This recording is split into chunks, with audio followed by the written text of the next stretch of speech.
Thank you.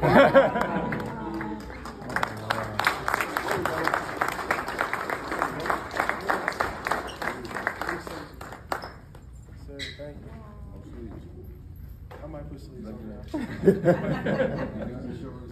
Yes, sir. Thank you. What is going on, guys? So we gonna have this is probably gonna be a pretty long video. We got a lot to talk about. It's a lot of meat on this bone right here. So we're gonna talk about Cam Ward, Shedeur Sanders, Quinn Ewers a little bit, Travis Hunt. A lot of the big guys I think that need to be talked about. So let's get into it as my air finally cuts off. Let's get into it. So we're gonna start with Cam Ward. I think I said this in my video Saturday, or that might have been Thursday night. We're not giving Cam Ward the requisite #1 overall pick like reverence. Him and Paolo, probably the most forgotten #1 overall picks ever, right? And they're both, I think Paolo's already been good. He's been in the league a few seasons. But I think that Cam Ward is going to be really good. Cam Ward drafted #1 overall by the Tennessee Titans. So I'm not going to go through all the names, but I'm going to put them all on the screen.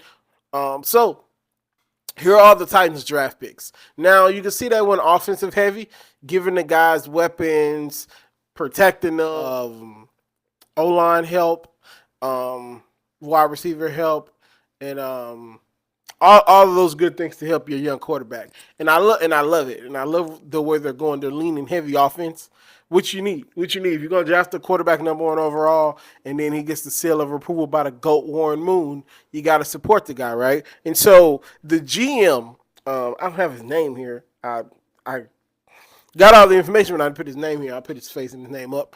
He comes from the Kansas City tree. So he comes from the Kansas City tree. So you got to imagine that he's going to try to recreate what happened in recreate what happened in Kansas City, obviously. Now, obviously, Cam Ward's not going to be Patrick Mahomes. We don't know that, but pretty sure that he's not going to be Patrick Mahomes, right? So, but when you draft some receivers, you draft some linemen, you draft an athletic guy, you coach. When you get a guy who's helped coach the likes of Joe Burrow, Peyton Manning, who wants to go offensive heavy, those types of things. These are the type of moves that you make. Now, Keith, would you expect Cam Ward to be the guy? Of course, he's going to be the guy. He's going to win the position. Blah blah blah. He's given the keys already, right? I expect Cam Ward to be really good, right? And I expect Cam Ward to possibly. I don't know if he's going to win the Rookie of the Year next year, but if you know what, I'm gonna change that.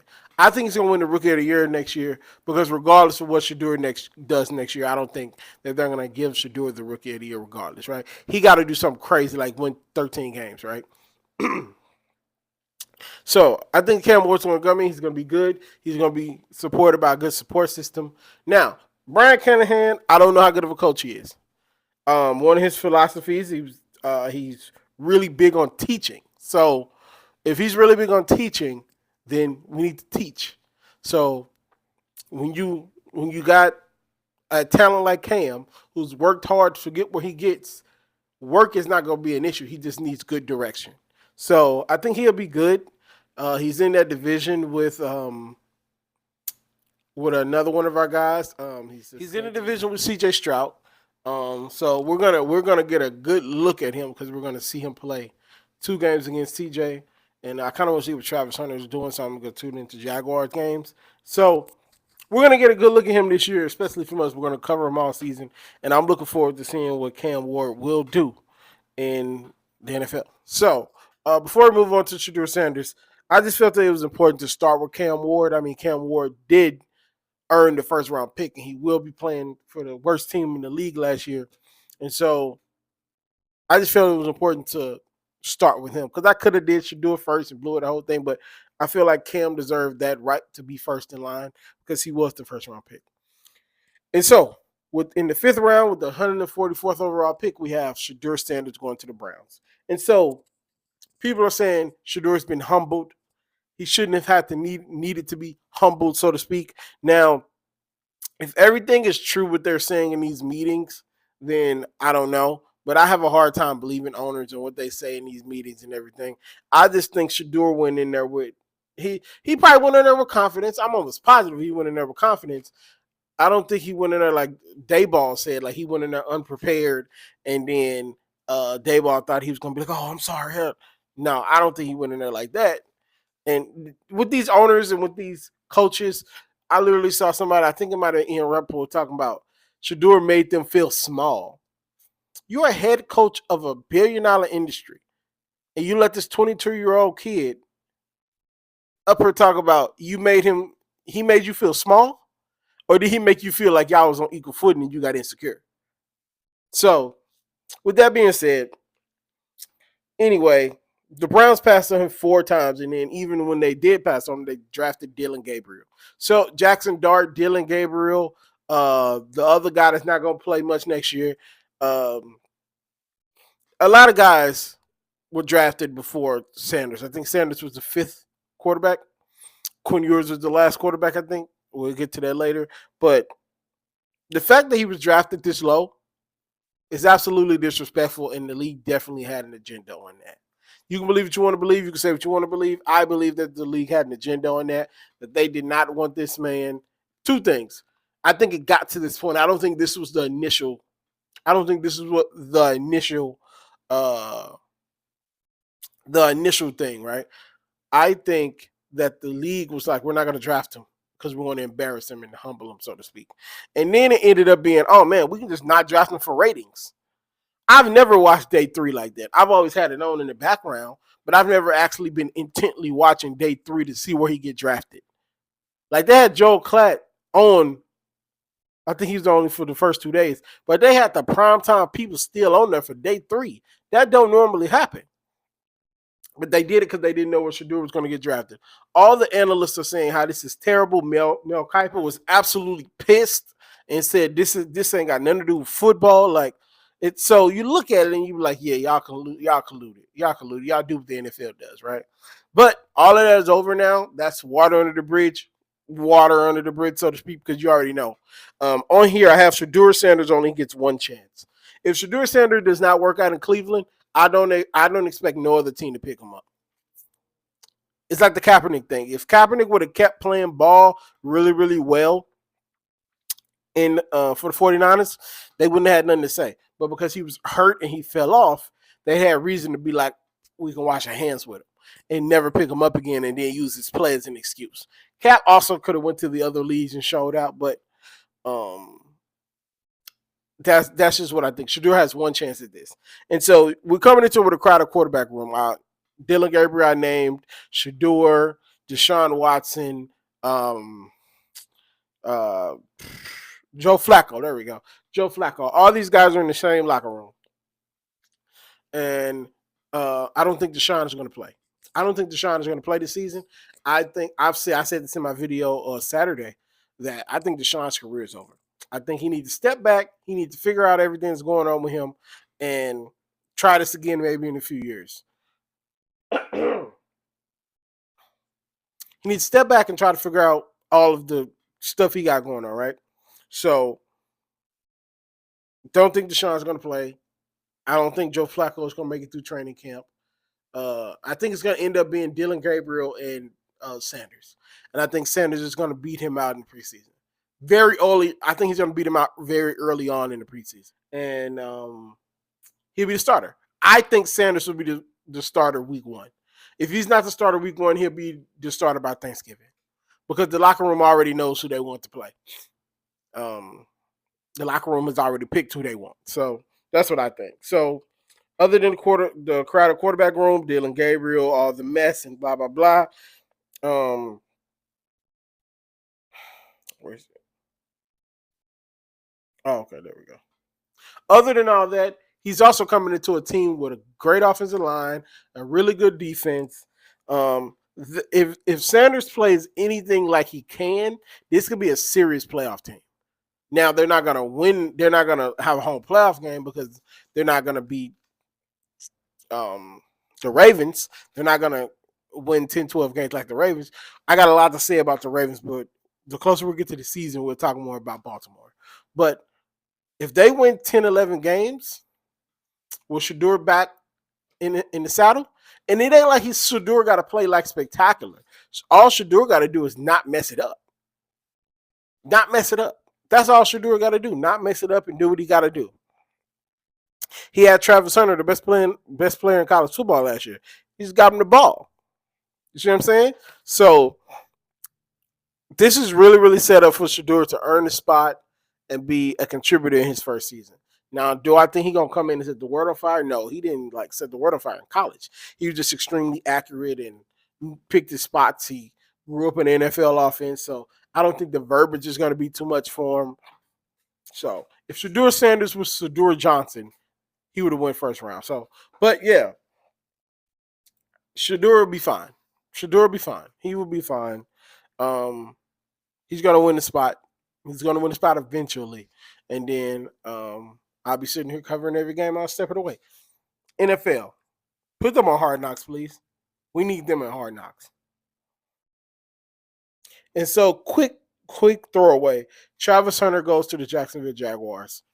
Good talent. I don't know if Trevor Lawrence is the guy, but Trevor Lawrence got some talent, and we'll see. We'll see. He's going to play both sides of the ball. I don't think he's going to play a lot of offense. I think most analysts are like he's going to play full-time corner, and he's probably be a third or fourth receiver. That's how I would put him. I would have him play full-time corner, and I would have him play third, fourth receiver, maybe one receiver if he ends up being that good, and I could play him longer. But that's why I would go with him scheme-wise if I was Jacksonville Jaguars. Jalen Milroe, number 92 overall, third round, drafted ahead of Sanders. He's going to run into a few problems. He has a defensive head coach, and he's sitting behind Sam Darnold.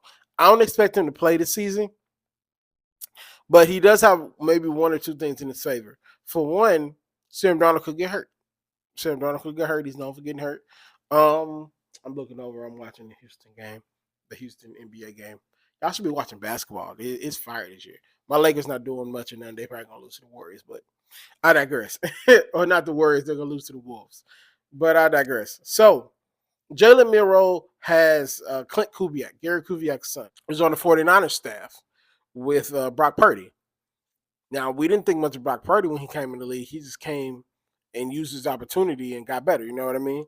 So, and he's way more talented than Brock Purdy is as far as running and all stuff like that. So, if he can sit and do the Patrick Mahomes method.